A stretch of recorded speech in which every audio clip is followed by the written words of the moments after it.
A gente, beleza? Aqui que tá falando é o Isaac. Eu tenho 14 anos e eu tô aqui com meu pai. E nós estamos fazendo essa jornada aqui da leitura da Bíblia 365. E a gente tá aqui no dia 13. Dessa vez o meu pai que vai ler. Vamos ler então, né? Valendo? Vamos Valendo. lá. A leitura de hoje é Gênesis 28. Gênesis capítulo 28, versículo 1. Nós vamos ler até o capítulo 29, versículo 35. Isaac chamou a Jacó e, dando-lhe a sua bênção, lhe ordenou, dizendo: não escolha uma esposa dentre as filhas de Canaã. Levante-se e vá a Padan-Arã, a casa de Betuel, pai de sua mãe, e tome lá por esposa uma das filhas de Labão, irmão de sua mãe. Que o Deus Todo-Poderoso o abençoe e faça com que seja fecundo e o multiplique para que você venha a ser uma multidão de povos. Que ele lhe dê a bênção de Abraão, a você e a sua descendência, para que você possua a terra de suas peregrinações, concedida por Deus a Abraão. Assim Isaque despediu Jacó, que se foi a Padan-Arã, a casa de Labão, filho de Betuel, o arameu, irmão de Rebeca, mãe de Jacó e de Esaú. Esaú viu que Isaque havia abençoado Jacó e havia mandado a Padan-Arã para tomar de lá esposa para si, e que ao abençoá-lo, lhes havia ordenado que não escolhesse uma esposa dentre as filhas de Canaã. Soube também que Jacó, obedecendo seu pai, a sua mãe, havia ido a Padan-Arã, sabendo também que Isaque, seu pai, não havia com bons olhos as filhas de Canaã. Esaú foi à casa de Ismael e, além das mulheres que já tinha, tomou por mulheres Maalate, filha de Ismael, filho de Abraão, e irmã de Naboiate. Jacó partiu de Berseba e seguiu para Harã. Quando chegou a certo lugar, ali passou a noite, porque o sol já se havia posto. Pegou uma pedra no lugar, fez dela o seu travesseiro, deitou ali mesmo para dormir, e sonhou. Eis que estava posta na terra uma escada cujo topo atingia o céu, e os anjos de Deus subiam e desciam por ela. E eis que o Senhor estava perto dele, e lhe dizia: eu sou o Senhor, Deus de Abraão, seu pai, e Deus de Isaque. A terra que agora está deitado, eu darei a você e a sua descendência. A sua descendência será como o pó da terra. Você se estenderá para o oeste e para o leste, para o norte e para o sul. Em você e na sua descendência serão benditas todas as famílias da terra. Eis que estou com você, o guardarei por onde quer que você for. Farei com que você volte para esta terra, porque não o abandonarei até que eu cumpra aquilo que lhe prometi. Quando Jacó despertou do sono, disse: na verdade, o Senhor está neste lugar, e eu não sabia. E temendo disse: quão temível é este lugar! É a casa de Deus, à porta dos céus. Na manhã seguinte, Jacó levantou-se de madrugada, pegou a pedra que ele havia usado como travesseiro e a pôs em pé como coluna, e sobre o topo dela derramou azeite, e ao lugar, cidade que antes chamava Luz, deu o nome de Betel.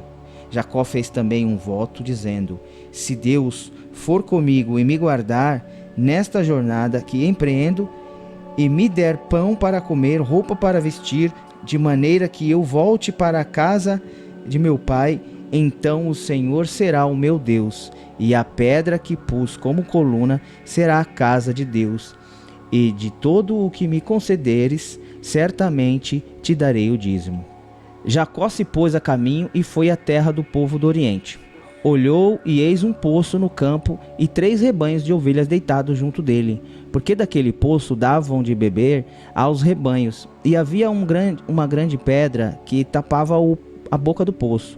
Ajuntavam-se ali todos os rebanhos, os pastores removiam a pedra da boca do poço, davam de beber às ovelhas e tomavam e colocavam no seu devido lugar. Jacó perguntou aos pastores: de onde são vocês, meus irmãos? Responderam: somos de Harã. Perguntou-lhes: vocês conhecem Labão, filho de Naor? Responderam: conhecemos. Jacó perguntou ainda: ele vai bem? Eles responderam: sim, vai bem. olhe Raquel, a filha dele, vem vindo aí com as ovelhas. Então Jacó disse: é ainda pleno dia, não é tempo de recolher os rebanhos. Deem de beber as ovelhas e vão apacentá-las. Mas eles responderam: não podemos, enquanto não se ajuntarem todos os rebanhos. Seja removida a pedra da boca do poço e demos de beber as ovelhas. Enquanto Jacó ainda falava, chegou Raquel com as ovelhas de seu pai, porque era pastora. Quando Jacó viu Raquel, filha de Labão, irmão de sua mãe, e as ovelhas de Labão, aproximou-se e removeu a pedra da boca do poço e deu de beber ao rebanho de Labão, irmão de sua mãe. Feito isso, Jacó beijou Raquel e ergueu a voz, chorou. Então Jacó contou a Raquel que ele era parente de seu pai, pois era filho de Rebeca. Ela correu e comunicou a seu pai. Quando Labão ouviu a notícia a respeito de Jacó, filho de sua irmã, correu ao encontro dele, abraçou e beijou e o levou para casa. E Jacó contou a Labão tudo o que havia acontecido. Então Labão disse: de fato, você é meu osso e minha carne. Jacó ficou na casa de Labão durante 1 mês. Depois Labão disse a Jacó: será que você vai trabalhar de graça só por ser meu parente? Diga-me qual deve ser o seu salário. Ora, Labão tinha 2 filhas, Lia, a mais velha, e Raquel, a mais nova. Lia tinha uns olhos sem brilho, porém Raquel era bonita e formosa. Como Jacó amava Raquel, disse a Labão: trabalharei para o Senhor durante 7 anos, para poder casar com Raquel, sua filha mais nova. Labão respondeu: é melhor dá-lo a você do que a outro homem. Fique comigo. Assim, por amor a Raquel, Jacó trabalhou durante 7 anos. E esses anos lhe pareceram como poucos dias, pelo muito que a amava. Então ele disse a Labão: dê-me a minha mulher, pois já venceu o prazo para que eu me case com ela. Assim Labão reuniu todos os homens do lugar e deu um banquete. À noite ele trouxe Lia, sua filha, e a entregou a Jacó, e eles tiveram relações. Labão tinha dado sua serva Zilpa para que fosse serva de Lia, sua filha. Ao amanhecer, Jacó viu que era Lia, por isso disse a Labão: o que é isso que o Senhor fez comigo? Não é verdade que eu trabalhei por amor a Raquel? Por que então o Senhor me enganou? Labão respondeu: em nossa terra não se costuma dar em casamento a mais nova antes da primogênita. Complete a semana de festa de casamento da primogênita, depois daremos a você também a outra, pelo trabalho de mais 7 anos que você ainda me servirá. Jacó fez o que Labão pediu e completou a semana de festas da primogênita. Depois Labão lhe deu por mulher a sua filha Raquel. Labão tinha dado sua serva Bila para que fosse serva de Raquel, sua filha. E Jacó teve relações também com Raquel. Ele amava Raquel mais do que amava Lia e continuou trabalhando para Labão durante mais 7 anos. Quando o Senhor viu que Lia era desprezada, fez com que ela fosse fecunda, ao passo que Raquel era estéril. Assim Lia ficou grávida e deu à luz a um filho, a quem deu o nome de Ruben, pois disse: o Senhor viu a minha aflição, por isso agora meu marido vai me amar. Ela ficou grávida outra vez e deu à luz a um filho e disse: o Senhor ouviu que eu era desprezada e me deu mais este filho. E deu-lhe o nome de Simeão. Lia ficou grávida ainda outra vez e deu à luz um filho e disse: agora desta vez o meu marido se unirá mais a mim, porque lhe dei à luz 3 filhos, por isso lhe deu o nome de Levi. Mais uma vez ela ficou grávida e deu à luz a um filho, então disse: desta vez louvarei o Senhor. E por isso lhe deu o nome de Judá, e depois disso não teve mais filhos. Lemos agora Mateus 9, 18 ao 38. Enquanto Jesus lhe dizia estas coisas, eis que um chefe da sinagoga, aproximando-se, o adorou e disse: minha filha morreu agora mesmo, mas venha impor a mão sobre ela e ela viverá. E Jesus levantou e o seguiu, juntamente com os seus discípulos. E eis que uma mulher, que durante 12 anos vinha sofrendo de uma hemorragia, veio por trás de Jesus e o tocou na orla da capa dele, porque dizia consigo mesma: Se eu apenas tocar na capa dele, ficarei curada. Então Jesus, voltando-se vendo-a, disse: coragem, filha, a sua fé salvou você. E desde aquele instante a mulher ficou sã. Tendo Jesus chegado à casa do chefe e vendo os tocadores de flautas e o povo em alvoroço, disse: saiam daqui, porque a menina não está morta, mas dorme. E riam dele.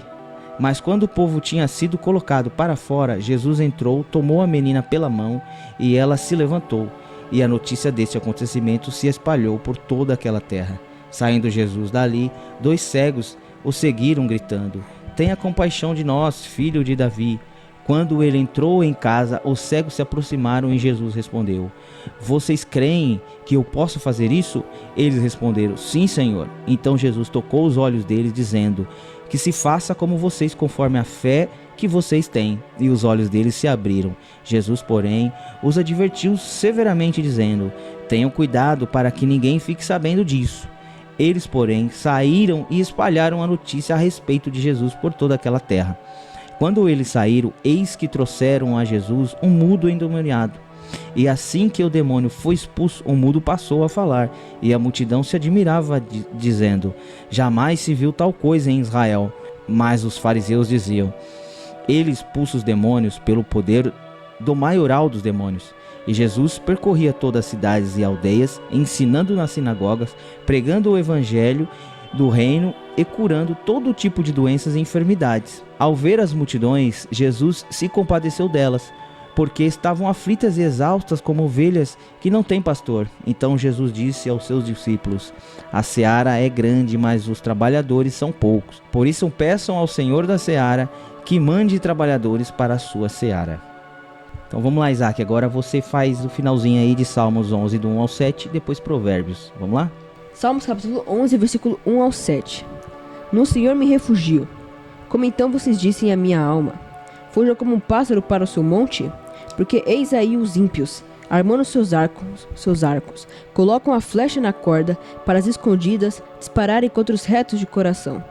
Ora, se forem destruídos os fundamentos, que poderá fazer o justo? O Senhor está no seu santo templo, nos céus o Senhor tem o seu trono.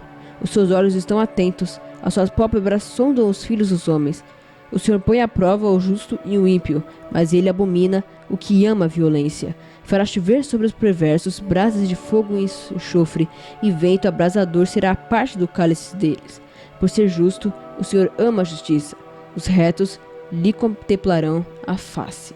Para finalizar, Provérbios, capítulo 3, versículo 11 ao 12. Meu filho, não rejeite a disciplina do Senhor, nem se aborreça com a sua repreensão, porque o Senhor repreende a quem ama, assim como o pai repreende o filho a quem quer bem. Acompanhe que a gente os próximos vídeos. Peço a você, já curte o vídeo, compartilha se possível, se inscreve no canal e até o próximo vídeo. Até!